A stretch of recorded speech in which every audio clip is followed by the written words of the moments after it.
खुल्ला पहुँच विशेष गरी विद्युत प्रसारण लाइनमा किन आवश्यक छ? राष्ट्रिय प्रणालीमा पहुँच दियौँ भनेदेखि त्यसको चाहिँ प्रतिस्पर्धी भावना जागृत हुन्छ र तपाईँ हामीले तिर्ने बिजुलीको रेट घट्न सक्छ। उत्पादककर्ता पनि धेरै, उत्पादक खरिदकर्ता पनि धेरै, बिक्रीकर्ता पनि धेरै। सानो ठुलो सबै खालको उत्पादकले उत्पादन सुरु गर्यो। तर के हो भने क्रेता त एउटै मात्रै भयो, खरिदकर्ता चाहिँ राष्ट्रिय नेपाल विद्युत प्राधिकरण मात्रै भयो। जति पनि जोखिम छ त्यसलाई चाहिँ वहन गर्न तयार छ। प्राइभेट सेक्टर वहन मात्रै होइन, प्राइभेट सेक्टर वहन गर्न रेडी भएर अगाडि आइसकेको छ। कहाँबाट सुरु गर्न सकिएला? विद्युत नियमन आयोगको एउटा विन्डो युज गरेर तपाईँको चाहिँ पोजिटिभ रूपमा, सकारात्मक रूपमा त्यसलाई चाहिँ अगाडि बढाउने हो भने एउटा डिस्कसन चाहिँ अगाडि ल्याउन सकिन्छ। पोलिसी डायलगको साथमा नेपाल बैंक लिमिटेड, नेपालको पहिलो bank. Nepal infrastructure bank limited, समृद्ध नेपालको लागि। नेपालमा सर्वाधिक डाउनलोड गरिएको हाम्रो पात्रो एप तपाईका लागि सधैँ सजिलो, सबै सजिलो, किनकि यसमा सबै छ।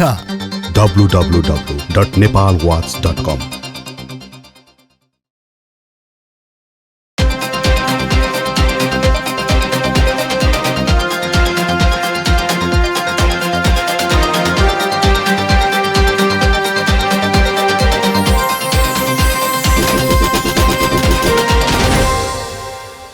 नमस्कार, पोलिसी डायलगमा स्वागत छ। म गोविन्दराज पोखरेल। नेपाल वाच मल्टिमिडिया प्रणालीको प्रस्तुति पोलिसी डायलग समुन्नतिको लागि नीति निर्माणको सञ्चार पैरवी अभियान हो। यो अभियान अन्तर्गत आज हामीले विद्युत व्यापारको लागि नेपालको विद्युत प्रसारण लाइनमा खुल्ला पहुँच, ओपन एक्सेसको बारेमा सम्बन्धित क्षेत्रका विज्ञहरूलाई ल्याएर छलफल गर्दैछौँ।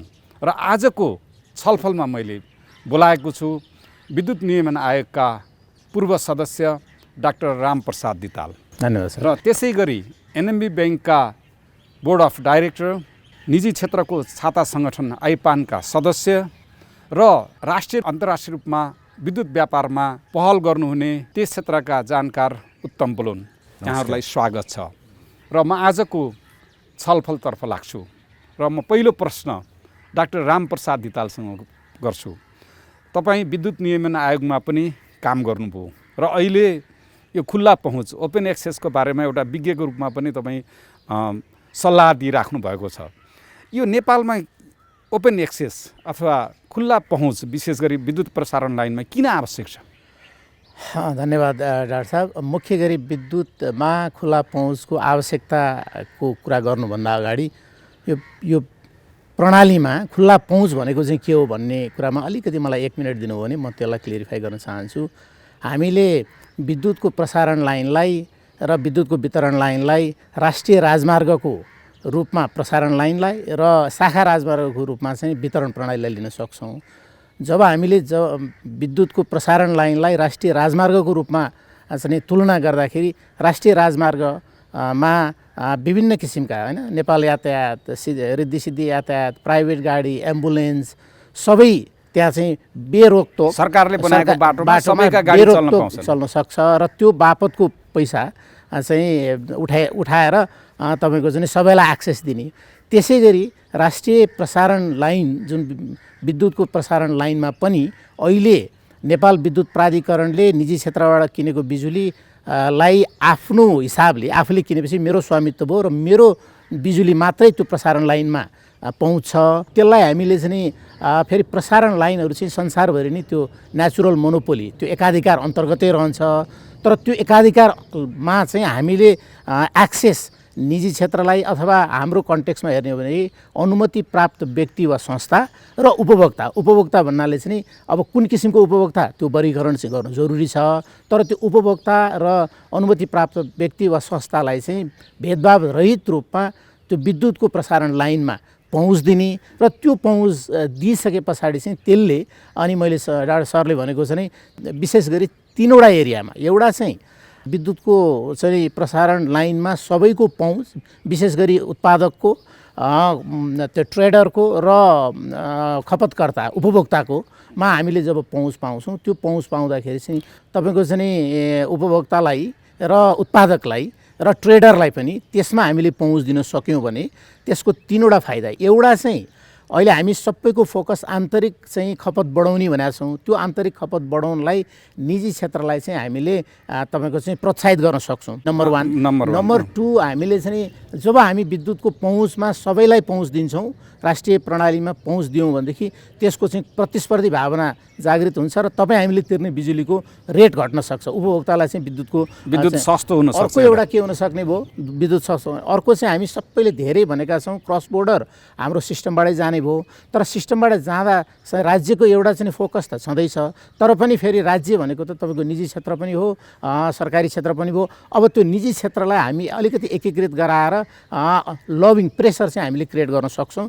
र तेस्रो भनेको चाहिँ तेस्रो भनेको चाहिँ के हो भनेदेखि यदि निजी क्षेत्रलाई अथवा ठुला बल्क कन्ज्युमरलाई हामीले प्रणालीमा एक्सेस दिँदाखेरि चाहिँ यसले जुन अहिले चाहिँ हाम्रो चाहिँ प्रणालीमा एकाधिकार भनेर भनिरहेको अवस्था छ, त्यसमा चाहिँ अलिकति जो त्यो ब्रेक गर्न सक्छौँ। अरू प्लेयरहरूले चाहिँ आउन सक्छन् र हाम्रो होल सिस्टममा चाहिँ अलिकति भनौँ न प्रतिस्पर्धी भावना चाहिँ जाग्न सक्ने भयो। मुख्य गरी चाहिँ यो 3टा समरीमा भन्दाखेरि, छोटकरीमा भन्दाखेरि जुन 3वटा फाइदामा बुँदाको रूपमा, एउटा चाहिँ विद्युत व्यापार गर्नलाई फाइदा भयो, एउटा विद्युत सस्तो गराउन सक्ने सम्भावना भयो, अर्को चाहिँ के हो भनेदेखि मैले अघि पनि भने विद्युतमा चाहिँ पहुँच भयो भनेदेखि जुन चाहिँ उपभोक्ता भनेको चाहिँ सर्वसाधारण उपभोक्ता मात्रै नभएर जस्तो चाहिँ बल्क कन्ज्युमरहरूलाई उहाँहरूलाई चाहिँ विद्युत सस्तो पनि पाउन सक्नुहुन्छ। ल म फेरि आउँछु। अब अलिकति यो चाहिँ अब ब्लोनजी आफै निजी क्षेत्रबाट राष्ट्रिय रूपमा अन्तर्राष्ट्रिय रूपमा व्यापार गर्न, ऊर्जा उत्पादन गर्न, ऊर्जाको फाइनेन्सिङ प्रोजेक्टहरूलाई अब एनएमबी ब्याङ्कले सबभन्दा धेरै हाइड्रो पावरहरूमा फाइनेन्सिङ गरेको छ, लिड गरेको छ त्यसमा। अब यो निजी क्षेत्रको दृष्टिकोणबाट तपाईँ आफै पनि लाग्नु भएको छ, किन चाहियो यो चाहिँ खुल्ला पहुँच, किन आवश्यक छ, यसले देशलाई के फाइदा पुऱ्याउँछ त? धन्यवाद डाक्टर साहब, यो एकदम रिलेभेन्ट टपिकमा यस्तो राम्रो ठाउँमा ल्याएर डिस्कसन गराउनु भएको पनि धेरै धन्यवाद। ओपन एक्सेस भनेको चाहिँ न्यूनतम शर्तहरू हुन्। यो चाहिँ राजनीतिमा प्रजातन्त्र भन्ने जस्तो हो।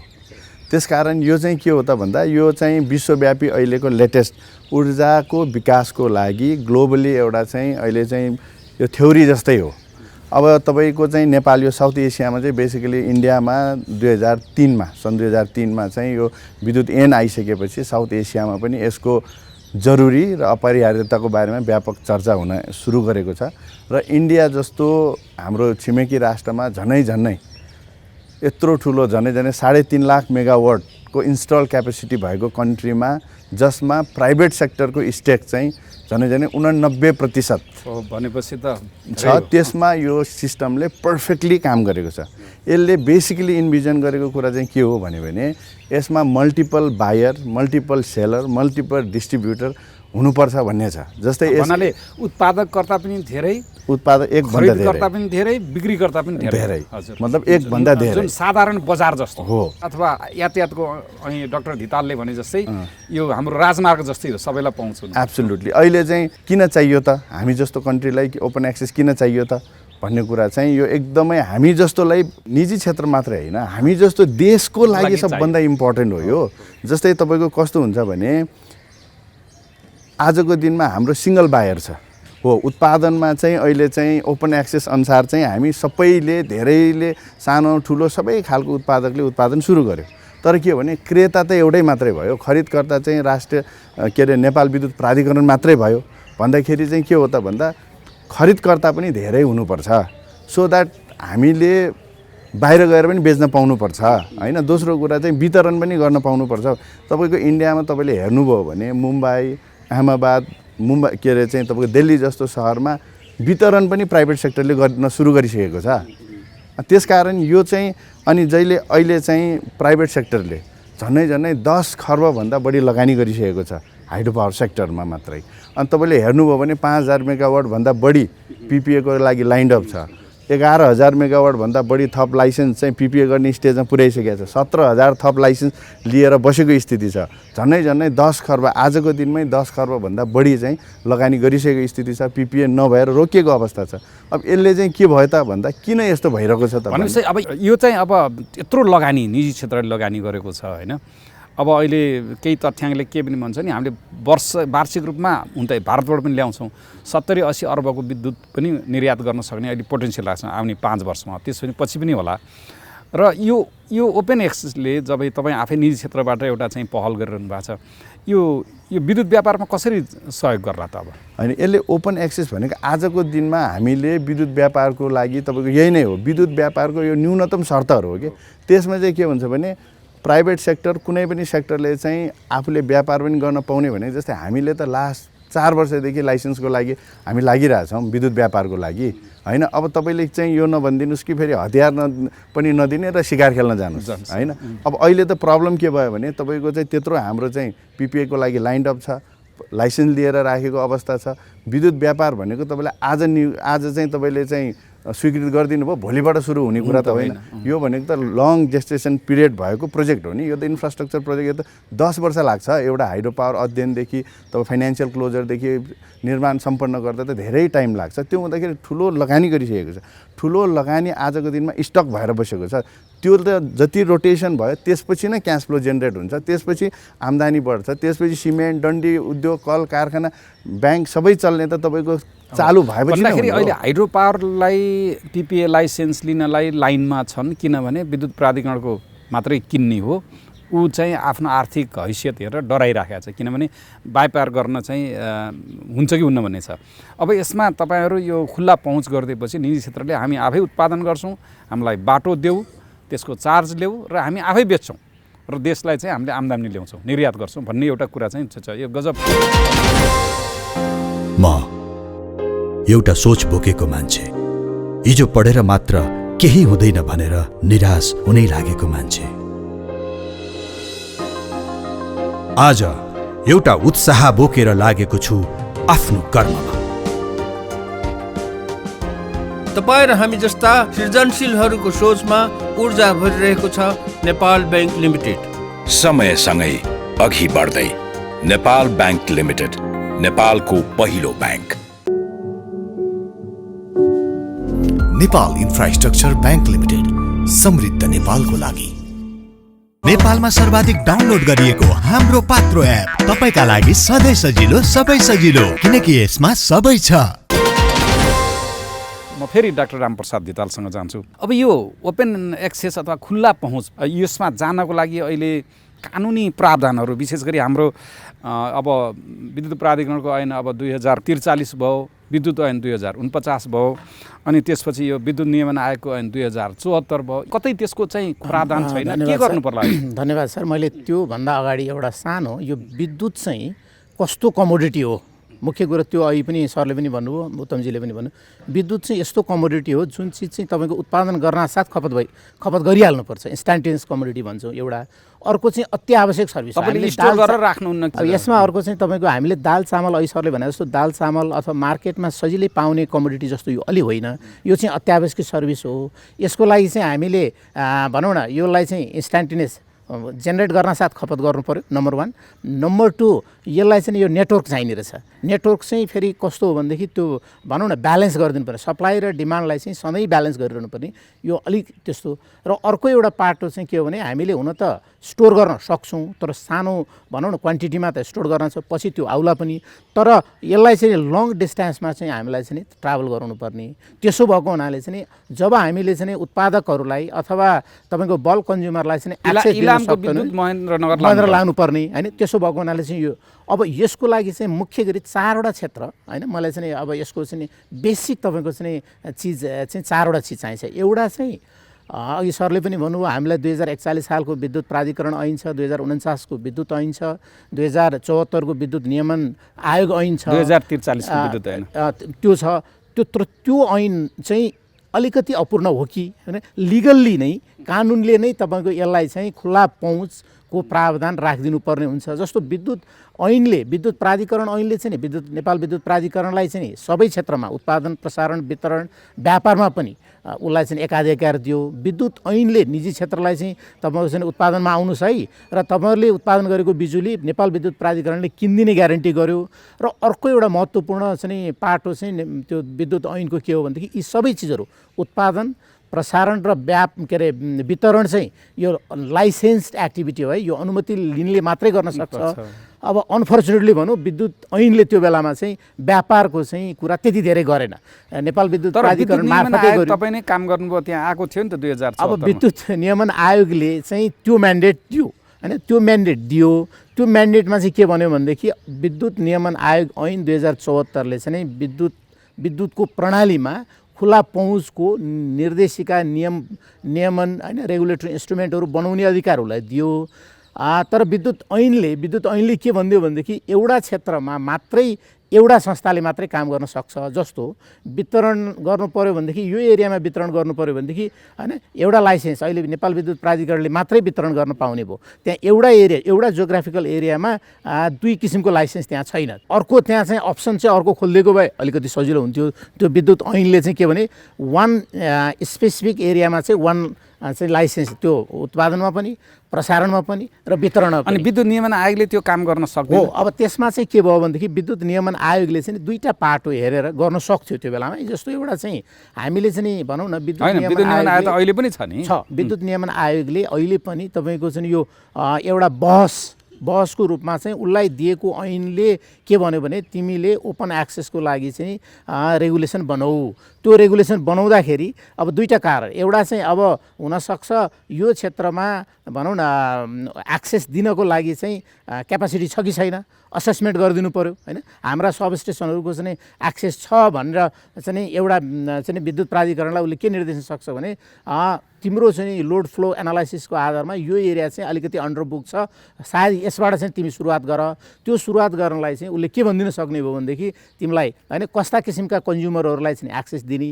हुन त हामीले नन डिस्क्रिमिनेटरी भेदभाव रहित रूपमा सबैलाई दिने भनेर चाहिँ हाम्रो थ्योरिटिकल हो। तर फेज वाइज रूपमा इम्प्लिमेन्ट गर्नलाई चाहिँ मानौ अहिलेको चाहिँ कोशी कोरिडोरमा चाहिँ सायद फुल्ली बुक भएको छैन भनेदेखि उसले के भनिदिन सक्ने भने कोशी कोरिडोरको बाट चाहिँ पाइलटिङको हिसाबमा सञ्चालन गर। त्यो पाइलटिङको हिसाबमा सञ्चालन गर्दाखेरि प्राधिकरणको ग्राहक जो चाहिँ उद्योगीहरू चाहिँ प्राधिकरणको ग्राहक छन् भने त्यहाँ के छ भने विद्युत प्राधिकरण विद्युत ऐनले पनि र अहिलेको चाहिँ पिपिएको मोडालिटीमा पनि के छ भने यदि विद्युत प्राधिकरणले अनुमति दिएमा त्यहाँ अर्कोले दिन सक्छ हैन। भनेपछि त्यो अनुमति विद्युत प्राधिकरणले चाहिँ भनौँ बोर्डले नै हैन ठिक छ यो उद्योग चाहिँ विराटनगरको उद्योगीले भनौँ न पोखराको चाहिँ कालीगण्डकी कोरिडोरको कुनै एउटा जेनेरेटर भेटेँ भने म चाहिँ विद्युत प्राधिकरणको लाइन युज गरेर त्यसमा चाहिँ नियमन आयोगले त्यसको चाहिँ रेट चाहिँ तोकिदिनु पर्यो हैन, परिवहनको शुल्क तोकिदिए पछाडि अनि उसलाई दिने। तर त्यो दिइरहँदाखेरि एउटा कन्सर्न के आउन सक्छ भने प्राधिकरणको हिजोको रेभेन्यू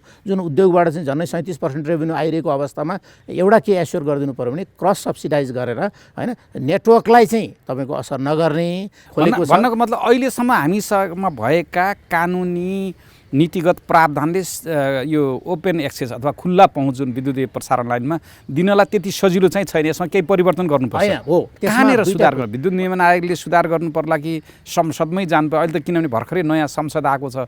यो जुन हाम्रो अहिले छलफल हेरिरहनु भएको मान्य सांसदहरूले ओहो यहाँ त नीतिगत रूपमा यो अप्ठ्यारो रहेछ ल यसमा जानु पर्यो भन्ने के छ ठ्याक्कै? यसलाई 2टा कारण, एउटा चाहिँ अहिलेको प्रस्तावित विद्युत ऐन यदि त्यो चाँडो पास हुँदाखेरि त त्यसले क्लियरली खोलिदिन्थ्यो। त्यसले चाहिँ बहुक्रेता र बहुविक्रेता हैन र साथसाथै यो खुला पहुँचको प्रावधानहरूको बारेमा पनि प्रष्ट कुरो बोल्यो। अहिले प्रस्तावित जुन चाहिँ राष्ट्रिय सभामा थियो त्यहाँबाट अहिले चाहिँ गत सरकारले चाहिँ त्यसलाई फिर्ता लियो। मेरो विचारमा त्यसलाई नै फेरि रिभाइभ गर्नु पर्ला। एउटा मान्य सांसदहरूले जुन विद्युत को ऐन अहिले नयाँ आएको छ त्यो राष्ट्रिय सभाबाट फिर्ता आयो।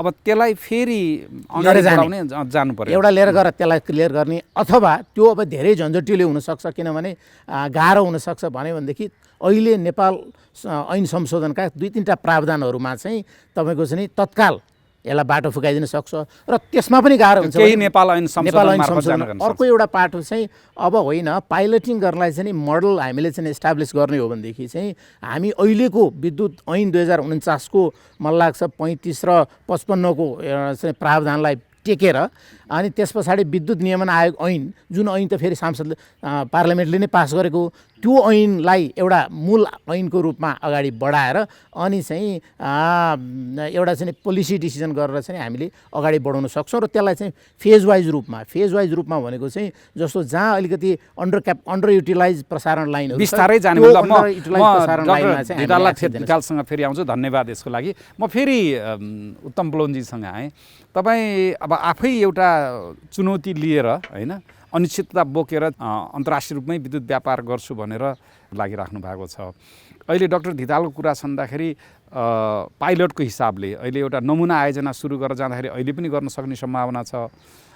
विद्युत नियमन आयोगले पनि केही अगाडि बढ्न सक्छ, त्यसबाट पनि बन्ने छ, अथवा संसदबाटै यसको ऐनहरू संशोधन गरेर जानुपर्ने हुन्छ। अहिले यो निजी क्षेत्र जसरी सक्रिय भइरहेको छ यसलाई अहिलेका प्रावधानहरू के देख्नु भएको छ? यिनले तपाईँहरूलाई ठुलो लगानीको अवसर रोकेको छ कि के गर्नु पर्ला? तपाईँहरू निजी क्षेत्रको तर्फबाट के सुझाव छ यसमा? अहिले चाहिँ यो विद्युतको न्यारेटिभ भन्छ नि, न्यारेटिभ चेन्ज भइसक्यो, भाष्य न्यारेटिभ चेन्ज भएको छ। पहिला चाहिँ के थियो भने विद्युत चाहिँ देशभित्रकै लागि मात्रै खपत गर्नको लागि चाहिँ उत्पादन गर्ने भन्ने थियो। अब अहिले चाहिँ के हो भने त्यो न्यारेटिभ चेन्ज भयो। अब चाहिँ के भने विद्युत व्यापारको लागि उत्पादन गर्ने हो भन्ने खालको स्थिति छ।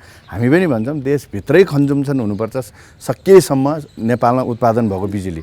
तर तपाईँले अहिलेको तपाईँको लोड ट्रेन्ड हेर्नुभयो भने, लोड फ्याक्टर हेर्नुभयो भने त्यो देखिँदैन। आज जम्मा 1700 को पिक लोड छ, आज 2300 मेगावाट जेनेरेट भइसकेको छ। झनै 800-900 मेगावाट यही वर्ष जेनेरेट हुँदैछ। आउँदो 3 वर्षभित्रमा झनै 7000 को हाराहारीमा तपाईँको चाहिँ नेपालमा पावर जेनेरेट हुने देखिन्छ। तपाईँको चाहिँ डोमेस्टिक तपाईँ कन्जम्सन बढाउनको लागि तपाईँले हेर्नुभयो भने ट्रान्समिसन लाइन, डोमेस्टिक त्यो डिस्ट्रिब्युसनको ट्रान्समिसन लाइन बनाउनलाई एकदमै धेरै गाह्रो छ। तपाईँको लोड फ्याक्टर बढाइदिनको लागि चाहिँ तपाईँलाई के हो भने तपाईँको चाहिँ म्यासिभ इन्डक्सन के अरे चाहिँ डिस्ट्रिब्युट गर्न सक्ने चार्जिङ स्टेसनहरू बनाइदिन सक्ने स्थिति छ। तर के हो त भन्दा हाम्रो लोड प्याटर्न हेर्नुभयो भने जतिखेर चाहिँ पिक लोड अलरेडी छ त्यतिखेरै खाना पकाइन्छ। अनि त्यो हुँदाखेरि त्यसले चाहिँ झन् लोड चाहिँ पिक लोडको डिमान्ड एकदमै बढाउन सक्ने सम्भावना छ। दोस्रो कुरा तपाईँको चाहिँ घरमा जुन जोइन भएको तपाईँको बिजुलीको चाहिँ जुन एम्पियर छ, भोल्टेज जुन छ त्यो चाहिँ सानो छ। त्यसले चाहिँ त्यो चाहिँ पहिलो कुरा त्यो घरमा धेरै घरहरूमा तपाईँको इन्डक्सन चुलो चलाउन सक्ने स्थिति छैन र एउटा कन्सन्ट्रेट एरियामा म्यासिभ इन्डक्सन चुलो चाहिँ बाँडिदियो भने के हुन्छ भने त्यसको डिस्ट्रिब्युसन सिस्टमले, विद्युत प्राधिकरणको डिस्ट्रिब्युसन सिस्टमले नधाम्ने स्थिति छ। रह्यो कुरा इन्डस्ट्रियल एरियामा तपाईँले इमिडिएट तपाईँले चाहिँ ट्रान्समिसन लाइन लगेर विद्युत दिउँ भन्यो भने पनि ट्रान्समिसन लाइन एउटा बनाउनलाई विद्युत प्राधिकरणले एउटा ट्रान्समिसन लाइन बनाउनलाई 10औं वर्ष लगाएको उदाहरणहरू छन्। 10औँवटा मुद्दा परेको वनमा चाहिँ एउटा चाहिँ वनबाट क्लियरेन्स लिनको लागि अर्को एउटा प्रोजेक्टको रूपमा हेर्नुपर्ने स्थिति छ। हामी पनि चाहन्छौँ देशभित्रै खपत होस्। हामी त ऊर्जाको तपाईँको चाहिँ हामी किसानी भन्छौँ आफूलाई। हामी त उत्पादन गर्नमै रमाइरहेको छौँ। यदि सरकारले फटाफट यदि पिपिए गरिदिएको भए हाम्रो त जस्तै 17-18 हजार मेगावाटको त्यो चाहिँ 17-18 हजार मेगावाट तपाईँको चाहिँ सरकारले चाहिँ पिपिए गरिदियोस्, हामीलाई यसमा चाहिएन। हामीलाई विद्युत व्यापारमा हामीले हात हाल्नु नै छैन। हामी किन आयौँ त विद्युत व्यापारमा भन्दाखेरि हामीलाई थाहा छ भोलि गएर 3 वर्षभित्रमा झनै 4,000 5 हजार मेगावाट बिजुली थप बढी हुनेवाला छ। किनभने नेपालमा चाहँदै माग हुँदै पनि तुरुन्त त वाइफाईबाट त ट्रान्समिट गर्न सक्ने त सकिँदैन। त्यसकारण अब त्यो 4000 मेगावाट बिजुली तपाईँ भोलि स्पिल हुने स्थिति आयो भने हो हामीलाई त सरकारबाट अस्योर्ड छ, हामी ढुक्क छौँ। तर के रियालिटी चाहिँ के हो त भन्दा 4000 मेगावाट स्पिल भयो भने विद्युत प्राधिकरण ब्याङ्क्रप्ट हुन सक्छ। भन्दाखेरि निजी क्षेत्रले पनि अहिले जस्तै विद्युत प्राधिकरणले विद्युत किन्ने र त्यो उत्पादनको भावको विद्युत यदि त्यसलाई खपत गर्न सक्ने देशलाई नै घाटा भयो, एउटा त्यो कुरा पनि तपाईँहरूले हेर्नुभयो भन्दाखेरि विद्युत बजारमा बढी भएको विद्युतलाई हामी बेच्छौँ अथवा यो पिपिएका लाइसेन्सहरू लिन कुर्नु भएको साथीहरू जुन छ तिनीहरूको पनि पिपिए हामी गरेर हामी नै विद्युत बेचिन्छौँ भन्ने अभियानसित लाग्नु भएको छ। डाक्टर साहब त्यति मात्रै होइन, त्यो त सेकेन्डरी हो। प्रिलिमिनरी चाहिँ के हो भने यदि 4000 मेगावाट, किनभने हाम्रो ब्युरोक्रेसीको ब्यान्डविथ हामीलाई करिब थाहा छ, हाम्रो पोलिटिकल लबिङको कुरा हामीलाई थाहा छ। तपाईँलाई एउटा कुरा भनौँ, 2 वर्ष अगाडि भारतीय ऊर्जा मन्त्रीसँग भेट्दाखेरि भारतीय ऊर्जा मन्त्रीलाई नेपालमा बिजुली चाहिँ अब थप भएको छ, इन्डियामा बेच्नुपर्ने स्थिति छ, नेपालमा चाहिँ बिजुली खेर गएको छ भन्ने कुरा थाहा थिएन। भनेपछि वर्षायाममा हाम्रो विद्युत खेर गएको छ भन्ने कुरा भारतीय बजारलाई त्यति थाहा रहेछ। बजारको कुरा होइन, भारतीय ऊर्जा मन्त्रीलाई थाहा छैन, नीति निर्मातालाई थाहा छैन। भनेपछि यो हो हाम्रो लबिङ, यो हो हाम्रो चाहिँ मार्केटिङ गर्ने तरिका भन्दाखेरि यसले हामीलाई कहाँनिर डर चाहिँ पैदा गरेको छ भने भोलि 3-4 हजार मेगावाट बिजुली खेर जाने हो भने एनईए ब्याङ्क्रप्ट हुन्छ। एनईए ब्याङ्क्रप्ट हुँदा हामी पनि ब्याङ्क्रप्ट हुन्छौँ। हामी ब्याङ्क्रप्ट रहेपछि ब्याङ्किङ सिस्टम ब्याङ्क्रप्ट हुन्छ। ब्याङ्किङ सिस्टममा तपाईँको झन्डै 7% को हाराहारीमा तपाईँको ऊर्जा क्षेत्रमा लगानी गरिसकेको स्थिति छ र त्यसले ब्याङ्क्रप्ट भयो भने फेरि देशै सिद्धिने स्थिति लिड गरेको एनएमबी ब्याङ्कमा अथवा तपाईँ नै बोर्ड अफ डाइरेक्टर भएको एनएमबी ब्याङ्कले त धेरैवटा 35वटा प्रोजेक्ट 36% लिड गरेको छ। एब्सोल्युटली। हामी त त्यति मात्र होइन, हामी त हाम्रो पोर्टफोलियोको 20% हाइड्रोमा लगानी गर्ने भनेको हाम्रो सञ्चालक समितिको म्यान्डेट छ। विदेशी ब्याङ्कको विदेशी साझेदारको पनि त्यही नै छ। मैले भन्न खोजेको चाहिँ के हो भने आजको दिनमा भोलि आउन सक्ने कन्सिक्वेन्सेसलाई हेरेर हामीले चाहिँ विद्युत व्यापारको लागि लाइसेन्स पाऊँ। हामी पनि हाम्रो प्राइभेट सेक्टरबाट म तपाईँलाई के चाहिँ 100% क्लियर गरिदिन चाहन्छु भने डाक्टर साहब, यसमा नेपालको ब्युरोक्रेसीको पहलबाट यो कुरा हुनेवाला छैन। यो चाहिँ देशको प्रधानमन्त्रीको लेभलबाट अथवा अलिकति केही हदसम्म प्राइभेट सेक्टरको पहल गरियो भने सायद इन्डिया तथा अन्तर्राष्ट्रिय बजार खुल्न सक्छ। यो गजब कुरो उठाउनु भयो तपाईँले। अहिले भर्खरै नयाँ सांसदजीहरू आउनुभएको छ होइन, संसदमा केही गरौँ भनेर आउनुभएको छ भनेपछि यो छलफल उहाँहरूले हेर्दै गर्दा उहाँहरूले के बुझ्नु पर्यो भने हाम्रो नेपालमा अहिले जुन विद्युत उत्पादनको एउटा रफ्तार छ, हजुर, त्यो रफ्तारलाई कायम राख्ने हो भने हामीसँग वर्षायाममा विशेष गरी थप विद्युत हुन्छ।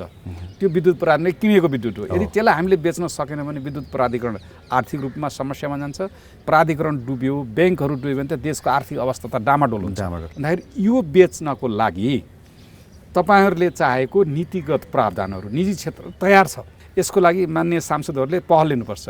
एब्सोल्युटली। माननीय सांसदहरूले त यसलाई चाहिँ किनभने देशको कम्पिटिटिभ एडभान्टेज हरेक कुरामा हरेक देशको चाहिँ कम्पिटिटिभ एडभान्टेज भन्छ कि हजुर, यसलाई चाहिँ के भन्यो कम्पिटिटिभ एडभान्टेज केमा छ भन्ने कुरा आइडेन्टिफाई गर्नुपर्छ। देश विकास त गर्ने, म यो ऊर्जा उद्यमी भएको हिसाबले भनिरहेको छैन, मेरो अरू पनि केही कामहरू छन्, म त्यो पनि भन्न सक्छु। तर ऊर्जा उद्यमी नभएको भए पनि यही कुरा भन्थे, किनभने देशमा आजको दिनमा कम्पिटिटिभ एडभान्टेज भएको सबभन्दा ठुलो सेक्टर यो हो। तपाईँले डन्डीमा चाहिँ ट्याक्स रिबेट दिइरहनु भएको छ, जबकि त्यसमा तपाईँको भ्यालु एडिसन भनेको नेपालमा 10-15% को कुरा हो। यसमा त तपाईँको 100% र मेटेरियल चाहिँ नेपालमा उपलब्ध छ। त पानी त नेपालमा करिब 99% तपाईँको चाहिँ कम्पिटिटिभ एडभान्टेज भएको सेक्टर हो। यसमा हामीले दर्शकहरूलाई अझ भने तपाईँले भारत अथवा विदेशबाट फलाम ल्याउनुहुन्छ, त्यसलाई बनाएर रोल गरेर डन्डी गर्नुहुन्छ। अब 100 रुपियाँमा ल्याउनु भयो भने त्यसको मूल्य 110 हुन्छ। त्यसमा तपाईँले सुविधा दिएर त्यसलाई निर्यात गर्नुभएको छ। एक्ज्याक्टली। त्योभन्दा राम्रो हाम्रै पानीबाट निक्लेको विद्युत निर्यात गर्न पायो भने हामीलाई त्यसमा हामीले धेरै फाइदा लिन सक्छौँ भन्ने कुरा आयो। एब्सोल्युटली। त्यही भएर कम्पिटिटिभ एडभान्टेज भएको सेक्टरमा देशले सबै सेक्टरमा विकास गर्छु भनेर पोसिबल छैन। यो कुरामा के हो त भन्दा सांसदज्यूहरू मन्त्रीज्यूहरूको सबैको एकमत हुन जरुरी छ। प्राइभेट सेक्टर त क्लियर कट छ, हाइड्रो पावर मात्रै नेपालको चाहिँ वे टु प्रोस्पेरिटी हो।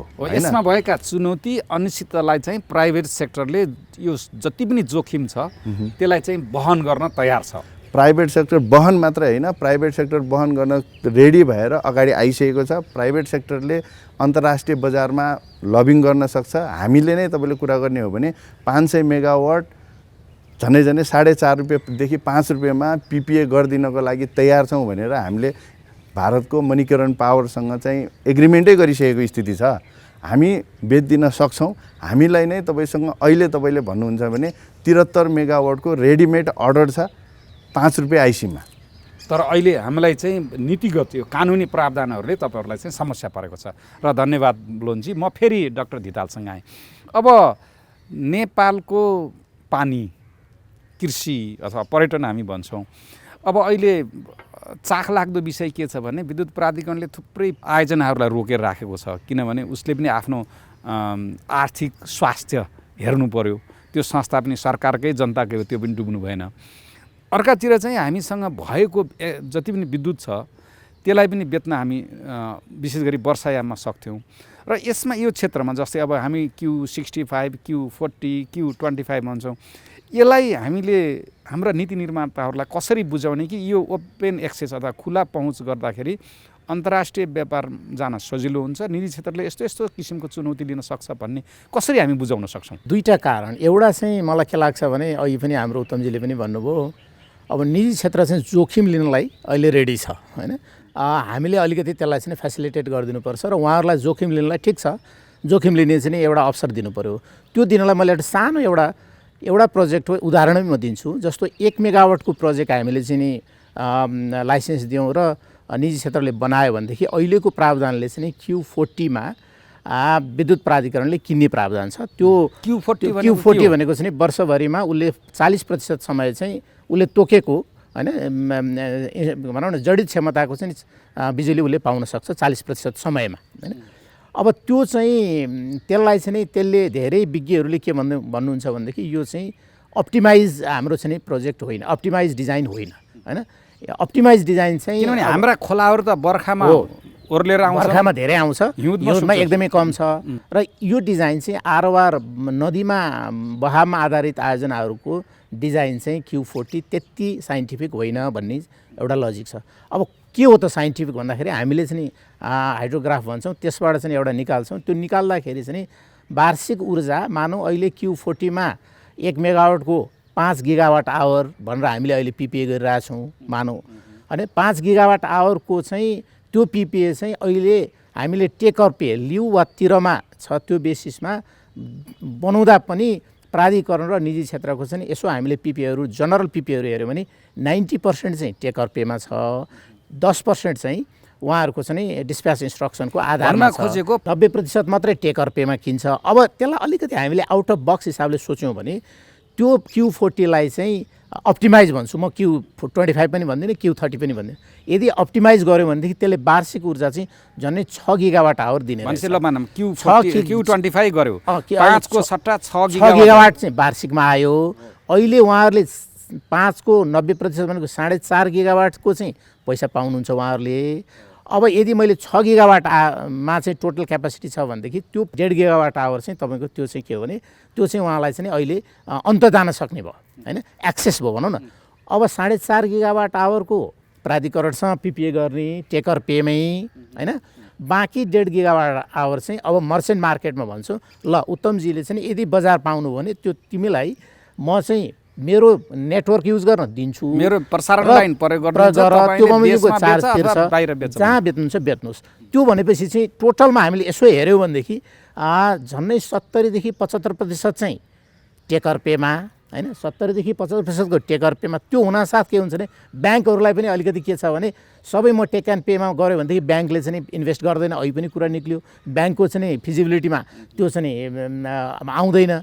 त्यसो भएको हुनाले 70 देखि 75% टेकर पेमा भएपछि ब्याङ्क पनि एस्योर्ड भयो।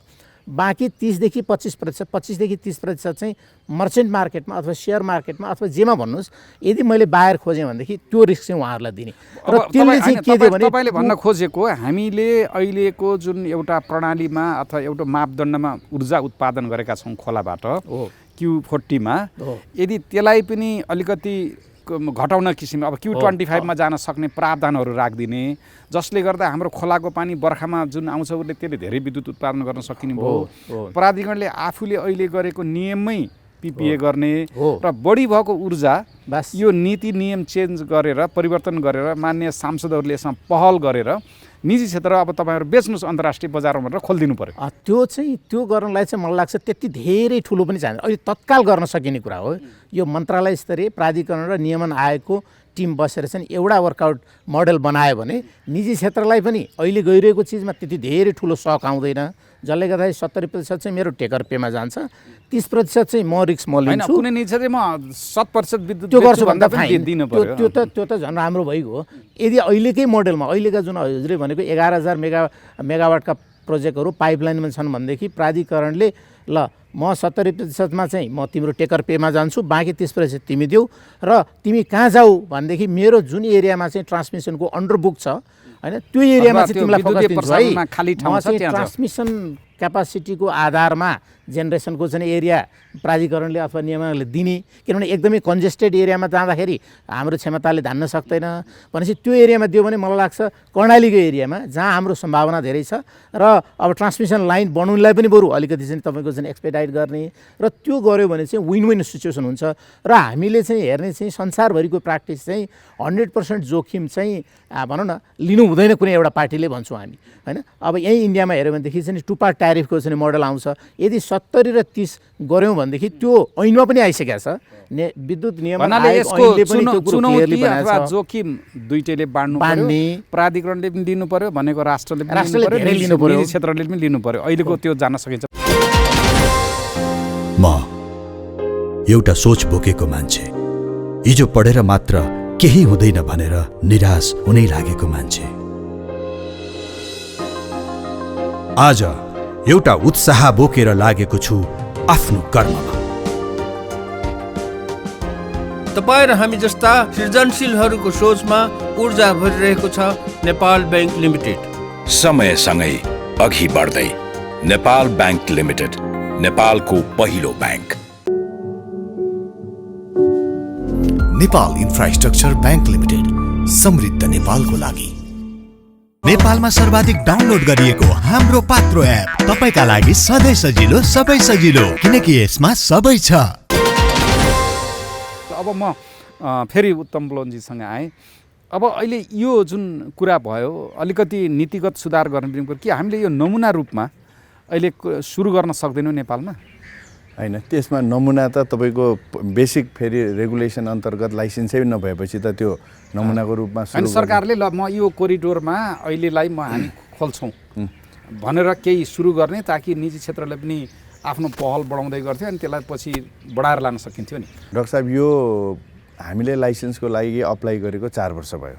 भनेपछि तपाईँले विद्युत व्यापार विशेष गरी अन्तर्राष्ट्रियमा गर्छौँ हामी निजी क्षेत्रले चुनौती बोक्छौँ भनेर गरेको 5 वर्ष भयो। झनै 5 वर्ष भयो। हामी फेरि पनि रिअप्लाई गरेकै झनै 2 वर्ष भयो। माननीय मन्त्रीज्यूले, योभन्दा अगाडिको मन्त्रीज्यूले त हाम्रो कार्यक्रममा आएर 2 महिनाभित्रमा तपाईँहरूलाई विद्युत व्यापारको लागि हामी ढोका खोल्छौँ भनेर भन्नुभएको हो। अब यो चाहिँ कस्तो भने मोडलको रूपमा जसरी गर्दा पनि मिल्यो। अब तपाईँ कुन पेसमा तपाईँ देशलाई अगाडि बढाउन चाहनुहुन्छ भन्नेमा डिपेन्ड हुन्छ। तपाईँ आरामले सुत्न पनि पाउनुभयो, 5 वर्षको लागि तपाईँलाई केही प्रब्लम छैन। बिजुली देशमा छँदैछ।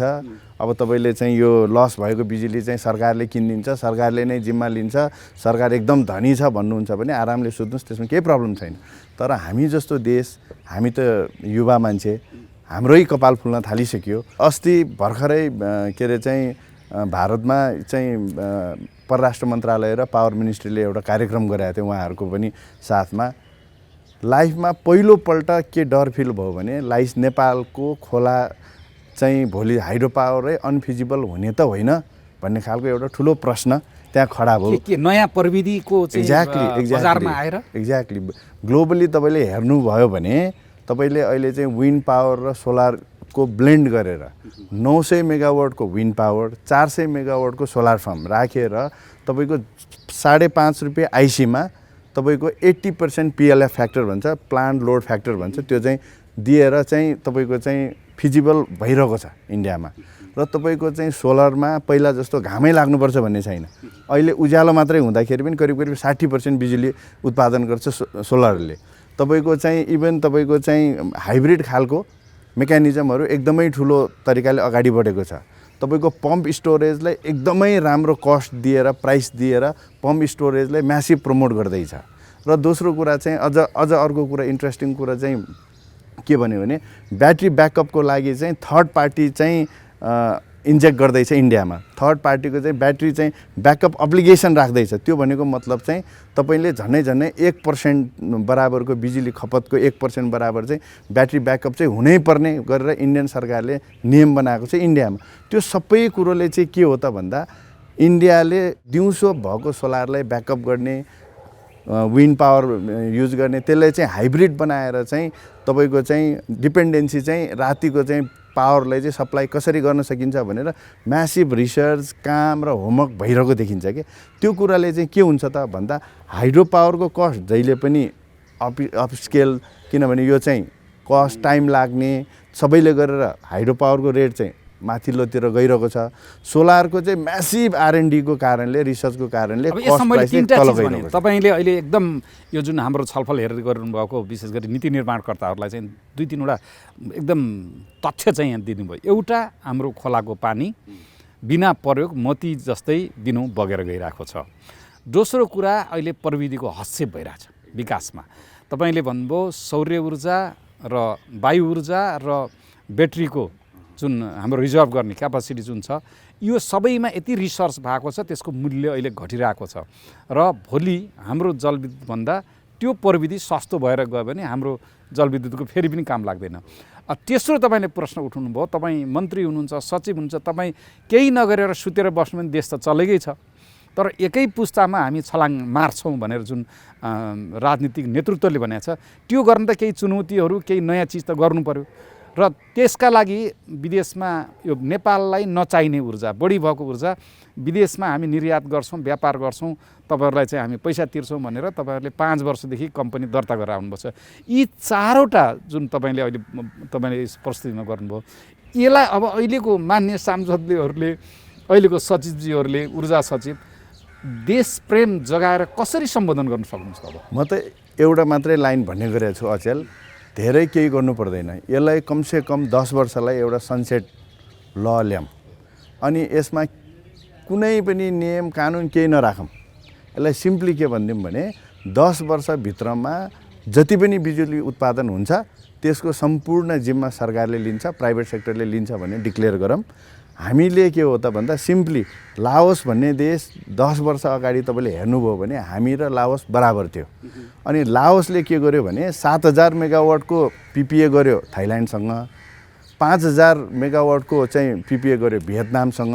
त्यसरी नै अहिले मलेसिया, सिङ्गापुरसम्म उसले चाहिँ स्टेटको लेभलबाट एउटा फिक्स ट्यारिफमा चाहिँ PPA गराउन सक्यो। भन्दा अहिले भनेको के हो भने 10 वर्षमा जति बिजुली उत्पादन हुन्छ त्यसको जिम्मा सरकारले लिन्छ भनेर ओपन गर्ने हो। र सरकारको एउटै मात्रै काम के हो त भन्दा 10,000 मेगावाटै बिजुली उत्पादन भयो भने पनि जुन हाम्रो चाहिँ बजार छ, बजारको लागि 10,000 मेगावाट भनेको आउँदो 5 वर्ष 10 वर्ष लाग्छ। 10 वर्षमा 10,000 मेगावाट एक्स्ट्रा उत्पादन भयो भने बजारको लागि त्यो 2% भन्दा कम हो। त्यो हुँदाखेरि के हो भने सरकारको जुन प्रधानमन्त्रीको लेभलबाट एउटै मात्रै माग हुनु पर्यो हाम्रो मित्र राष्ट्रहरूसँग कि मेरो 10,000 मेगावाटको बिजुली आउँदो 5 वर्षभित्रमा 6 वर्षभित्रमा आउँछ, त्यसको लागि PPA गरिदियो। हामीलाई पनि सबै ओपन एक्सेस जुन अघि भन्यो विलिङको चाहिँ नियम बनाइदिनु पर्यो हैन। जस्तै अब के छ त अहिले भने व्यापार आएको छैन भनेर विद्युत नियमन आयोगले पनि बनाउनु पर्ने नियम कानुनहरू पनि नबनाएर आरामले बसेको छ। नियमन आयोगले नियमन पनि गरेन, बनाउनु कर्तव्य पनि राम्रोसँग निभाइरहेको छैन। त्यसको मतलब त्यो त म त्यसरी त म भन्दिनँ, तर जुन व्हिलिङ चार्जको जुन आउनुपर्ने पोलिसीहरू हो, ओपन एक्सेसको लागि विद्युत नियमन आयोग भनेको चाहिँ गार्जियन हो के। उहाँले चाहिँ ओपन एक्सेसको न्यूनतम शर्त, अघि मैले भनेको थिएँ विद्युत व्यापारको न्यूनतम शर्त जुन छ त्यसमा चाहिँ व्हिलिङ चार्जको कुराहरू आउँछ, तपाईँको चाहिँ लाइसेन्सको कुरा आउँछ, डिलाइसेन्सिङको कुराहरू आउँछ। त्यो सबै कुरा चाहिँ बनाएर रेडी बनाइदिनु पर्यो। होइन, गजब। अब अलिकति एउटा उत्साहवर्धक कुराहरूमा तपाईँले अथवा नीति निर्माताहरूले सोच्ने कुराहरू उठाइदिनु भयो। यसको लागि म फेरि तपाईँलाई धन्यवाद छ। अब म फेरि धितालजीसँग आएँ। अब अहिले यो खुल्ला पहुँचको जुन छ एकदम व्यावहारिक रूपमा यो कार्यक्रम हेर्ने अब हाम्रो मान्य सांसदज्यू, मन्त्रीज्यू, सचिवहरूलाई कहाँबाट सुरु गर्न सकिएला? तपाईँ त विद्युत नियमनमा आगमानीकरण गर्नुभयो, 1-2 चिन्टेले के गर्नुपर्ने हो? अहिले पूर्वतिरबाट सुरु गर्ने कि पश्चिम कोरिडोर, तपाईँले अब त्यसमा पनि अहिले कन्सल्टिङ गरिराख्नु भएको छ, के गर्नु पर्ला? यसलाई दुईटा कुरा भयो। एउटा चाहिँ अहिले कानुनी पाटो छ, त्यसको एउटा कानुनी पाटो चाहिँ कहीँ न कहीँबाट चाहिँ फुकाउनै पर्छ। तर हामीलाई अलिकति त्यहाँ भनौँ न होमवर्क गर्नलाई चाहिँ फेरि कानुनी बाटो खोलिदिएको पनि छ। मैले अहिले पनि भने विद्युत नियमन आयोगको एउटा विन्डो युज गरेर तपाईँको चाहिँ पोजिटिभ रूपमा, सकारात्मक रूपमा त्यसलाई चाहिँ अगाडि बढाउने हो भने एउटा डिस्कसन चाहिँ अगाडि ल्याउन सकिन्छ। त्यो डिस्कसन भनेको चाहिँ हाम्रो जस्तो देशमा तपाईँको चाहिँ ओपन एक्सेस होइन, खुल्ला पहुँच, विद्युतको प्रणालीमा खुल्ला पहुँचमा जाने भनेको चाहिँ यो ट्रान्समिसनको नेटवर्कमा, विद्युतीय प्रसारण लाइनको, विद्युतकै प्रसारण लाइनमा अब मैले चाहिँ भनौँ न हाउसहोल्ड लेभलमा त्यो आउन सम्भव हुँदैन। इन्डियामा पनि त्यो छैन। एटलिस्ट एउटा लेभल भनौँ न तपाईँको चाहिँ औद्योगिक क्षेत्रमा अथवा ठुला बल्क कन्ज्युमरहरूकोमा चाहिँ एक्सेस दिने र त्यो एक्सेस दिनलाई निर्यातको लागि पनि त दिनु निर्यातको लागि पनि दिने, त्यो एक्सेस दिनको लागि चाहिँ त्यो भनौँ न निर्देशिका अथवा विनियम एउटा चाहिँ ल्याउने। त्यो विनियमले के भनिदिनु पर्यो भनिदिन्छ सुरुवातमा भने त्यसमा चाहिँ उत्पादकको दायित्व के, त्यस पछाडि चाहिँ प्रसारणको चाहिँ ओनरसिप लिन्छ। अहिलेको अवस्थामा नेपाल विद्युत प्राधिकरणको दायित्व के, त्यसपछि बल्क कन्ज्युमरको दायित्व के, सरकारको दायित्व के र नियामक निकायको दायित्व के, त्यसले एउटा क्लियर निकालिदिने। र त्यो निकालिसके पछाडि जस्तो हुनसक्छ हामीले चाहिँ फेज वाइज कार्यक्रममा जाँदाखेरि चाहिँ नेपाल विद्युत प्राधिकरणलाई थाहा छ यो एरिया चाहिँ मा कमसेकम एक्सेस दिन सकिन्छ है विभिन्न होइन त्यो दिनलाई चाहिँ जस्तो कोशी कोरिडोर भनौँ न, कोशी कोरिडोरमा अहिलेको चाहिँ बुकिङ फुल्ली बुक भएको छैन भने यो ट्रान्समिसनको नेटवर्कमा लाइन बन्ना साथ 100% बुकिङ हुँदैन। त्यसो भएको हुनाले चाहिँ अर्को 5 वर्ष अर्को 7 वर्ष चाहिँ त्यो अन्डर बुकिङमै चल्छ। मलाई तपाईँले यहाँ यो मेरो कार्यक्रम हेर्दै गर्ने मान्छेले यो खुल्ला पहुँच ओपन एक्सेसलाई 1 2 3 यो गर्नुपर्छ र देशलाई यो चिज फाइदा हुन्छ। होइन मैले भने दुईटा कुरो भने त्यसमा त्यसो हुनाले चाहिँ अहिलेको विद्युत नियमन आयोगले नै त्यसलाई सुरुवात गर्ने। त्यो सुरुवात गर्दाखेरि चाहिँ एउटा चाहिँ डिस्कसन पेपर ल्याइदिने। डिस्कसन पेपर ल्याइदिने भनेको कस्तो भने अलिकति एक्सर्साइज त्यहाँ भएको पनि छ र धेरै ठुला विज्ञहरू पनि चाहिँदैन। अहिलेको इनहाउस नेपालकै इनहाउस एक्सपर्टहरूलाई युज गरेर उसले चाहिँ पोलिसीमा हामीले चाहिँ यो चिजमा अलिकति चाहिँ चेन्ज गर्न सक्यो भनेदेखि त्यसलाई सकारात्मक हिसाबले चाहिँ व्याख्या गरिदिने एउटा पार्ट हो। त्यसको लागि एउटा डिस्कसन पेपर चाहिँ सर्वसाधारणको बहसको लागि होइन त्यो ल्याइदिनु पर्यो चाहिँ विद्युत नियमन आयोगले। त्यो ल्याउँदाखेरि चाहिँ पोलिसी हर्डलहरू चाहिँ जस्तो कसलाई दिने होइन कुन लेभलको चाहिँ क्यापासिटीले दिने अथवा त्यसको चाहिँ एलटमेन्ट क्राइटेरिया निर्यातको लागि मात्रै भनेर खोल्दै पनि होइन। त्यही त त्यो मैले भने नि त्यो कस्तो गर्न सकिन्छ भनेर चाहिँ त्यहाँ विद्युत नियमन आयोगले त्यो डिस्कसन ल्याइदियो भनेदेखि प्राधिकरणले निजी क्षेत्र र ऊर्जा मन्त्रालयले चाहिँ त्यसलाई हेर्न सक्ने भए भन्नु यो काम गर्यो भनेदेखि चाहिँ अहिलेको एक्जिस्टिङ मेकानिजमबाट पनि हामी अगाडि बस्न सक्छौँ भन्ने एउटा पाटो त्यो हुनसक्छ। अनि अलिकति मिडियम टर्ममा जान साथ हामीलाई चाहिँ म अझै पनि भन्छु त्यो प्रसारण लाइनको क्षमतामा चाहिँ एकदमै चाहिँ इन्भेस्टमेन्ट त्यो अपग्रेडेसनलाई इन्भेस्टमेन्ट गर्नु पर्यो। त्यहाँ चाहिँ अहिले उत्तमजीले भनेको जस्तै सरकारले उत्पादन र व्यापार भन्दा पनि विद्युतीय प्रसारण लाइनमा अलिकति फोकस गर्छ। अस्ति लप्सेफिदीको पनि एउटा केस हामीले धेरै न्युजहरूमा पनि आयो। त्यस्ता साना हर्डलले चाहिँ ट्रान्समिसन टावरहरूमा चाहिँ डिस्टर्बेन्स आएको अवस्था छ। त्यसलाई चाहिँ कहीँ न कहीँबाट चाहिँ हामीले प्रसारण लाइनको अपग्रेडेसन विस्तारको लागि चाहिँ एकदमै हेभी इन्भेस्टमेन्ट पनि चाहियो। त्यसमा चाहिँ सनसेट ल पनि चाहियो एउटा। तेस्रो कुरो चाहिँ तपाईँको जब प्रसारण लाइन हामीसँग हुन्छौँ नि प्रसारण लाइन हुँदाखेरि चाहिँ अब त्यहाँ पहुँच दिनलाई चाहिँ तपाईँको त्यो प्राइसिङको एउटा मोडल होइन परिवहन शुल्क कति हो त भन्नाले विद्युतीय प्रसारण लाइनबाट बिजुली लिएर जानलाई चाहिँ त्यो शुल्क चाहिँ हामीले विद्युत नियमन आयोग ऐनले पनि त्यो कुरो क्लियरली भनेको छ। उनीहरूले चाहिँ तपाईँको यो क्राइटेरियाको आधारमा चाहिँ ट्रान्समिसन कम्पनीलाई युटिलिटीलाई चाहिँ ल तिमीले चाहिँ यो यतिसम्म अधिकतम चाहिँ तिमीले चाहिँ शुल्क लिन सक्छौ। जस्तो इन्डियामा हामीले हेऱ्यौँ भनेदेखि यदि तपाईँको चाहिँ दिल्लीको बिजुली कन्याकुमारीमा लानु पऱ्यो भनेदेखि त बढीमा चाहिँ 75 पैसाभन्दा बढी आइसी छैन क्या एकदमै टाढा होइन पर युनिट भनेपछि त्यो किसिमको चाहिँ एउटा अलिक सिम्प्लिफाइड मोडल एकदमै सजिलो तरिकाले हामीले बनाइदिने। प्रसारण लाइनमा बिजुली हिँडाले बापत तिर्ने जुन शुल्क त्यसको निर्धारण गर्नु त्यसको निर्धारण चाहिँ जरुरी भयो। त्यो निर्धारण गर्न अब चौथो चाहिँ नेपाल सरकारले होइन विशेष गरी चाहिँ मन्त्रालयले अथवा क्याबिनेटले त्यो चिज चाहिँ अलिकति भनौँ न त्यो चाहिँ नीतिगत कुरा पनि अलिकति छ। त्यो नीतिगत कुरामा चाहिँ उहाँहरूले के भनिदिनु पऱ्यो भने ठिक छ अहिले सुरुवात गर्दाखेरि चाहिँ हामी यो मोडलमा क्यापासिटीको एउटा अधिकतम क्यापासिटी जस्तो हामीले अहिले मैले किन यो भने भनेदेखि नीति चाहिन्छ हो तर विद्युतको महसुल उपभोक्ताको विद्युतको महसुल निर्धारण गर्दाखेरि नीति त सरकारको नीति त थिएन नि। तर विद्युत नियमन आयोगले चाहिँ एउटा ड्राफ्ट रेगुलेसन ल्यायो। त्यो रेगुलेसन चाहिँ नेपाल सरकारलाई विद्युत प्राधिकरणलाई सबैको लागि चाहिँ छलफलमा ल्याएर उहाँहरूले चाहिँ तपाईँको फिडब्याक दिएको आधारमा महसुलको निर्धारण गर्यो। त्यस्तै महसुलको निर्धारण चाहिँ प्रसारण लाइनमा पनि गर्न सकिन्छ र त्यो निर्धारण गरिसके पछाडि चाहिँ अनि नेपाल विद्युत प्राधिकरण अहिलेको कानुनले अहिलेको उसले पनि के भन्छ भने यदि प्राधिकरणले अनुमति दिएमा तपाईँको चाहिँ हामीले एक्सेस दिन सकिन्छ भन्ने अहिले पनि छ प्रावधान छ। त्यो प्रावधानबाट चाहिँ जाने र प्रावधानबाट गएर फेज वाइज रूपमा हामीले चाहिँ यो चाहिँ इनिसिएट गर्न इम्प्लिमेन्ट गर्न सक्यौँ भनेदेखि यसले सबैलाई हैन। विद्युत प्राधिकरणले, उपभोक्ताले, त्यसपछि चाहिँ निजी क्षेत्रले र तपाईँको नेपाल सरकारले पनि सबैले एउटा चाहिँ त्यसको अपनत्व लिन सक्ने एउटा वातावरण बन्न सक्छ। ल धन्यवाद डाक्टर रामप्रसाद धिताललाई। अब म उत्तम बोलनजीसँग जान्छु। निजी क्षेत्रले के गर्नु सक्ला, सरकारले तपाईँहरूलाई के गरिदिनु पर्यो, र विशेष गरी जति पनि यो पिपिए नभएर जुन कुरिराखेका छन् त्यो आयोजनाहरूलाई तपाईँहरूले के गर्न सक्नुहुन्छ, मलाई बुदागत रूपमा बताइदिनुहोस् न। यसमा नेपाल सरकार अब कसरी अगाडि बढ्नु पर्ला? मैले निजी क्षेत्रको दृष्टिकोणबाट 4वटा सुझाव दिउँ हामीले मान्य सांसदजीहरूलाई, सचिवजीहरूलाई, विद्युत प्राधिकरणलाई र समग्र सरकारलाई। डाक्टर साहब, यसमा त म त एउटा मात्रै दिनु पऱ्यो भने के भन्नुहुन्छ भन्ने कुरा चाहिँ मेरो लागि सबभन्दा इम्पोर्टेन्ट हो।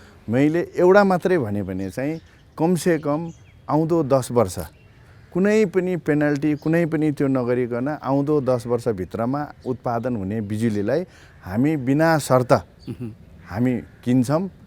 प्राइभेट सेक्टरसँग मिलेर इन्डिया लगायत अर्को साउथ एसियन कन्ट्रीहरूमा विद्युत व्यापार गर्छौँ भनेर त्यो अनुसारको दिमागी रूपमा नेसनल जुन सोलिडारिटी दृष्टिकोण, राष्ट्रिय दृष्टिकोण राखेर र देश विकासको एउटै मात्रै मिडियम यो हो। र यदि 10,000 मेगावाट मात्रै पनि पावर ट्रेड गर्न सक्यो भने झन्डै $1.5 अर्ब अहिलेको मूल्यमा झन्डै पाउने 2 खरबभन्दा बढी, करिब 2 खर्ब बराबरको चाहिँ हामी एक्सपोर्ट गर्न सक्छौँ।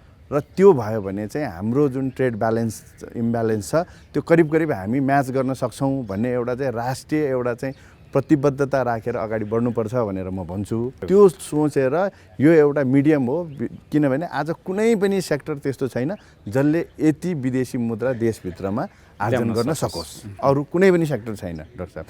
अब यदि मैले 3-4वटा भन्नु पऱ्यो भने चाहिँ सबभन्दा चाहिँ प्राइभेट सेक्टरले धेरै अगाडिदेखि माग गरिआएको कुरो चाहिँ के हो भने वान स्टप सल्युसन। हामीलाई चाहिँ आजको दिनमा पनि 9वटा मन्त्रालय, हामी करिब 20-22वटा चाहिँ विभाग र अहिले के भन्न थालेछौँ भने 200वटा टेबल पुग्नुपर्छ।